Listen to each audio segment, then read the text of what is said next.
box, no? Container van. Oo. Ayan na sila papampong. Ayaw pang gumalaw ah. Gusto bukas pa. Mga ilan nung hektarya to? Kulay, dalawa na. May giametong na. Tamtaman lang ang laki.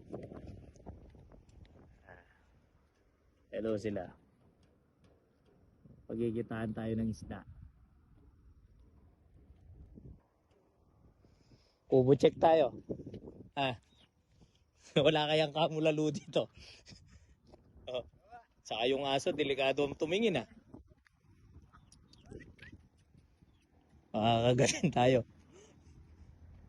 Hindi kayo bawal me. Para kubo check eh. Ayan, yung kahoy na yun, no? Pangkauran na. Palwala me pa. Uy, tanap. Padala me. Alaya kaya ang anak ni Pota, tinyang anak kilog. Pinyapin na. Kaya baka makagat tayo ng aso. Kubo check. Meron nung ano pala dito. Yun, meron na naman dito. Mga bantay. Siniguela Soto.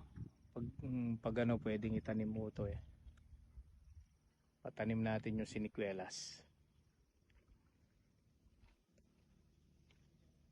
Dating fish pan na pong kainin na. Oh, lapit. Dating kay Lolo Ben ito. Ngayon dito kay ano na to, kay Pangkunanan, no? Kunanan. Tayo natin sila. Mamaya. Ayan sila.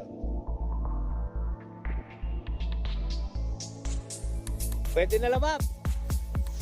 Pwede na. Gap 4, 5, 6 la rin. Pwede la rin. Pero ano may luwan nyo mas better. Ayos siya po kanyan. Tatluan. Ayos.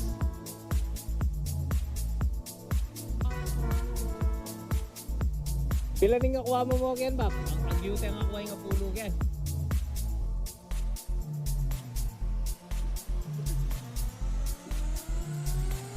Kaya pila na kayo wari po pepa ang ken? 500.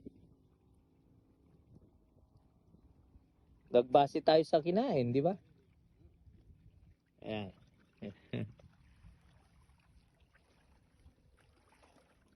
May tres. Hawakan mo yung tres pre. Ayan. 3, 4, 5, 6 to sa 4 media. Ang tataba pa ho ng isda, oh. Pagdala ko mapilan, bab, na 4 na piraso. 5 pieces. Ang size po ng isda natin, 3, 4, 5, 6. Sentrong apatan, 5. Good size. Go, go, go.